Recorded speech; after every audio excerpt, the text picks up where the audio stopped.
Kali ini, gue akan bahas siapa yang sebenarnya mengontrol semua uang kita. Beberapa video belakangan, kan gue sering bahas tentang cryptocurrency, gue sering bahas tentang sistem keuangan. Tapi gue nggak pernah benar-benar bahas siapa sih yang mengontrol uang kita. Dan gue rasa, kalau kalian mau ngerti tentang kripto, kita harus ngerti dulu tentang fundamental dari apa itu uang. Siapa sih sebenarnya yang mengontrol uang kita. Maka dari itu, gue akan mulai video ini dengan gue akan terjemahin salah satu quotes dari Henry Ford. Quotes adalah berikut. Untungnya, masyarakat tidak mengerti tentang konsep perbankan dan sistem moneter. Karena kalau mereka mengerti, saya percaya akan ada revolusi besok pagi. Itu adalah quotes dari Henry Ford. Arti dari quotes itu apa?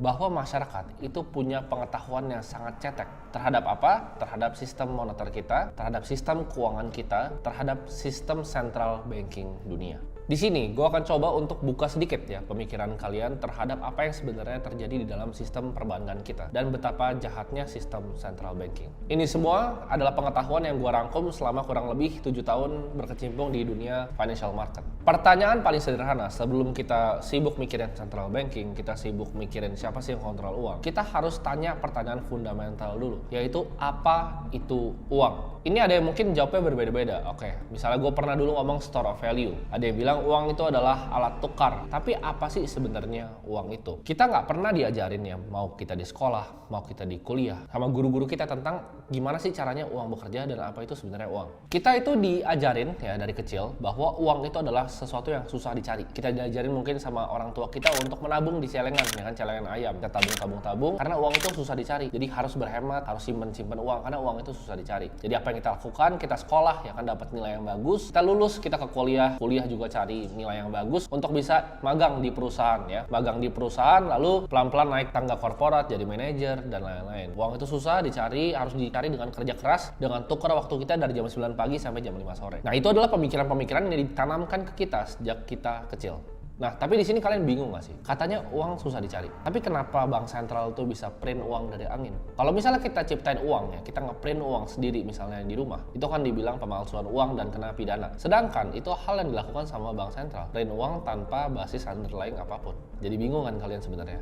Uang itu cara kerjanya bagaimana? Di sini gue akan kasih contoh ya, pakai dolar. Kenapa? Karena dolar itu adalah reserve currency-nya dunia. Uang kertas ya, kertas formatnya US dollar itu hanya 4-8% dari total semua uang yang beredar. Nah, kalian ada yang pernah mikir kayak gini nggak? Karena ini pemikiran yang gue sebenarnya punya dari kecil, tapi gue nggak pernah punya jawabannya. Uang itu kan di print ya. Kita kasih contoh pakai US dollar. US dollar itu kan di print, karena kita tahu bahwa untuk ngeprint uang aja itu kan ada value-nya pasti. Ada butuh uang untuk ngeprint uang. Dari setiap 10 dolar note, itu mereka harus keluarin uang senilai 3 sen. Jadi harga untuk print uang, karena uang cuma ada dua, antara dia formatnya kertas atau formatnya koin. Untuk yang kertas, tiap 10 dolar note di US itu butuh 3 sen. Jadi tiap keluar tuh ya, tiap ke print 10 dolar, mereka udah untung 9,97. Kalian banyak yang nggak tahu nih bahwa mereka aja cuan dari ngeprint uang. Kalian bayangin, mereka cuan 9,97 dari tiap ngecetak 10 dolar note. Nah, ini uangnya masuk kemana? Uangnya akan masuk ke dalam tax revenue pemerintah, namanya seigniorage. Kita tahu bahwa konsekuensi dalam ngeprint uang dalam jumlah yang banyak tentunya ada, yaitu inflasi. Dimana kalau misalnya harga apel itu udah setara sama misalnya 1 juta dolar, dolar itu udah nggak ada artinya. Nah, ini beberapa negara yang udah terjadi sebenarnya, seperti contohnya Argentina, Venezuela, dan kita lihat juga di Zimbabwe.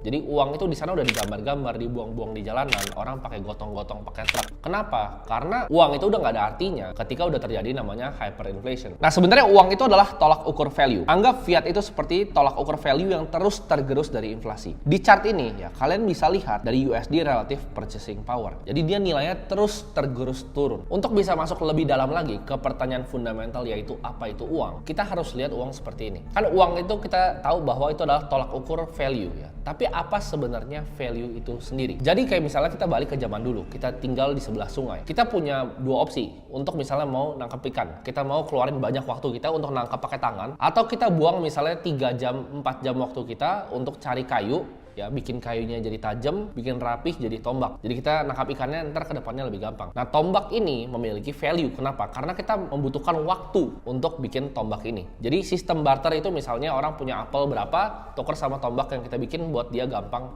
nangkap ikan. Jadi sebenarnya konsep value dari paling dasar adalah waktu. Nah, sebelum tercipta uang, untuk penukaran value atau waktu ini orang menggunakan yang namanya emas atau bahkan kain di zaman 130 BCE China. Jadi waktu itu masih zaman di Cina pakai kain. Tapi akhirnya ini kita menggunakan yang namanya emas. Dulu sempat juga pakai garam. Yang paling lama yang standard test of time itu adalah logam mulia atau emas. Nah, tapi pertanyaannya kenapa dari emas itu bisa berubah ke uang kertas ya? Kenapa dari emas bisa berubah ke fiat? Karena kalau misalnya gini, kita mau beli kopi deh. Kita mau beli kopi itu harganya 1 keping emas. Tapi 1 keping emas itu value terlalu tinggi untuk secangkir kopi. Jadi yang dilakukan apa? Tercipta bank pertama itu karena kepingan emas itu ya dititipin di bank. Terus mereka keluarin note. Mereka keluarin note bahwa satu kertas ini menjamin kalian punya 1/10 dari kepingan koin tadi. Ya, jadi 1/10 ini bisa dipakai untuk beli kopi. Karena kalau tukar sama 1 keping terlalu banyak kan. Jadi dia bikin ini adalah perjanjian ini kalian punya 1/10 dari emas kepingan tadi. Itu diciptakan uang kertas itu pertamanya karena kayak gitu. Jadi uang itu pada konsep dasarnya itu adalah sebuah store of time. Contohnya apa? Kalau misalnya gini, kita mau beli makanan ya, kita mau beli makanan dari Gojek. Kita keluarin uang untuk bayar drivernya, kita keluarin uang untuk bayar makanannya. Makanannya kita bayar ke restoran yang itu mereka punya banyak chef di sana misalnya. Kita bayar ke drivernya untuk tukar waktu apa? Untuk kita nggak usah ngambil ke restorannya, jadi kita bayar driver Gojek. Waktu driver Gojek. Jadi yang kita bayar sebenarnya adalah waktu dan uang itu adalah store of time. Nah, kita kan udah dapat gambaran ya tentang apa itu uang sebenarnya. Tapi kita harus tahu siapa sebenarnya yang mengontrol semua uang ini. Ini dimulai sejarahnya tahun 1694, di mana Inggris itu perang selama 50 tahun berkelanjutan. Akibatnya apa dari perang selama 50 tahun ini? Ya tentunya habis ya, nggak punya uang lagi. Lalu para politisi bingung, mereka mau lakuin political campaign-nya kayak gimana? Uangnya udah nggak ada lagi. Nah, para politisi ini butuh uang untuk ya kebutuhan politik mereka. Tapi uangnya udah habis karena dipakai perang terus-terusan selama 50 tahun. Maka salah satu banker jenius bernama William Paterson itu kasih saran, gimana kita bikin sebuah entitas baru yang terpisah dari pemerintahan, yang bisa pinjemin uang ke pemerintahan dengan uang yang dicetak dari angin. Jadi ini adalah titik mulai lahirnya central banking di dunia. Bank sentral itu memiliki sebenarnya kekuatan di atas politisi manapun, hukum, pemerintahan manapun, bahkan negara. Nah, ini adalah sebuah konsep yang dicoba berkali-kali waktu itu di Amerika. Jadi mereka mau ngambil konsep central banking di Inggris yang diciptakan William Paterson ini untuk dibawa ke Amerika. Tapi ini gagal. Sampai akhirnya ada beberapa banker yang mau mencoba untuk meng-establish central banking di Amerika. Di tahun 1910, tepatnya bulan Desember, ada 6 orang paling influential di dunia finansial, yaitu ada Paul, ada Nelson Aldrich, ada Frank Vanderlip, Benjamin Strong, Henry Davidson, Charles Norton, dan Abe Andrews. Ini meeting dilaksanakan selama 9 hari lamanya, dan mereka menciptakan namanya The Federal Reserve, atau yang kita tahu sekarang The Fed. Ini pertemuan dilakukan dengan sangat rahasia, jadi nggak ada satupun reporter yang meliput. Ini 6 orang paling berkuasa di dunia waktu itu ya. Jadi ini 6 orang buat kalian dapat sedikit gambaran seberapa berkuasa 6 orang ini. 6 orang ini punya 1/4 harta satu dunia. Jadi 1/4 harta satu dunia ini cuma dipunya 6 orang ini. Dan mereka ketemu waktu itu di Amerika untuk establish the Federal Reserve System. Nah, ini adalah kebohongan yang sebenarnya mereka bawa ya. Mereka bilang the Federal Reserve ini dibikin untuk menstabilkan ekonomi, untuk menjaga ekonomi dan lain-lainnya ke masyarakat. Tapi yang sebenarnya terjadi adalah apa? Kalau sampai Bill Federal Reserve ini tembus sama Kongres, yang bisa dilakukan sama mereka 6 orang ini adalah kemampuan untuk mencetak uang dari angin. Jadi ini sangat sebenarnya bahaya. Gak cuma mencetak uang dari angin, tapi meminjamkannya ke pemerintahan Amerika dengan mendapatkan bahkan bunga lagi. Ini sebuah sistem yang menurut gue pribadi itu bisa membuat ketidakstabilan sosial yang sangat tinggi, bisa bikin ekonomi itu dibikin roller coaster. Mereka bisa kapan maupun mereka mau, mereka merubah keputusan mereka untuk market itu turun, untuk market itu naik, untuk ngeprint uang. Jadi semuanya itu mereka yang kontrol dunia ini. Dimana kalau kita perhatiin setiap krisis orang miskin akan makin miskin dan orang kaya akan makin kaya. Ini akan membuat kesenjangan sosial yang tinggi di semua bagian dari dunia. Dan bill ini dinamakan Federal Reserve Act di tahun 1913. Jadi mereka berhasil menipu publik dengan cara yang sangat pintar. Jadi ini caranya mereka. Mereka bilang ya, mereka sebar di banker-bankernya bahwa banker itu ngelawan untuk bikin Federal Reserve ini. Jadi semua bank-bank besar di Amerika ngelawan, bilang, oh kalau ada bank sentral nanti kita semua mati. Nah, jadi publik kan sebenarnya publik benci sama para banker kan. Publik benci dengan orang kaya. Jadi publik mikir gini, kalau misalnya para banker ini benci sama Federal Reserve ini, mereka pikir, oh ini berarti ini hal yang baik, karena banker yang jahat ini benci ini. Jadi Federal Reserve adalah hal yang baik dan akhirnya billnya tembus di Kongres. Jadi mereka pinter banget. Padahal itu semua teman-temannya mereka. Mereka yang orchestrate untuk bikin PR seperti itu di publik. Federal Reserve ya, atau The Fed sampai hari ini adalah entitas paling berkuasa di Amerika. Ini sebenarnya kalian banyak yang salah. Banyak kira Federal Reserve itu satu dengan pemerintahan. Enggak. The Fed ini adalah independent agency. Mereka nggak tunduk pada pemerintahan. Tidak ada satupun government agency yang bisa ambil action terhadap Federal Reserve. Tidak ada audit, tidak ada yang ngeliatin ngapain Federal Reserve ini. Mungkin kalian yang nonton video ini bingung, apa hubungannya sama gue? Ini kan di US, Federal Reserve Central Banking kan US dollar. Apa hubungannya? Ini adalah sistem yang dicontek sama semuanya bank sentral, ya. Contohnya apa? ECB Euro sistemnya Eropa, bahkan Bank Indonesianya Indonesia. Semuanya tuh contek sistem Federal Reserve ini, sama. Negara yang nggak punya bank sentral cuma 3, Iran, Kuba, dan Korea Utara. Semuanya itu punya. Jadi ini ngaruh ke kehidupan kalian. Nah, kita tahu sejak selesainya Perang Dunia Kedua, US dollar itu dinobatkan menjadi World Reserve Currency atau mata uangnya dunia. Jadi tentunya semuanya ada korelasinya, ya, US dollar ke the Fed dan the Fed ke semua central banking system yang ada di seluruh negara. Dan semua mata uang, lu mau ngomong rupiah,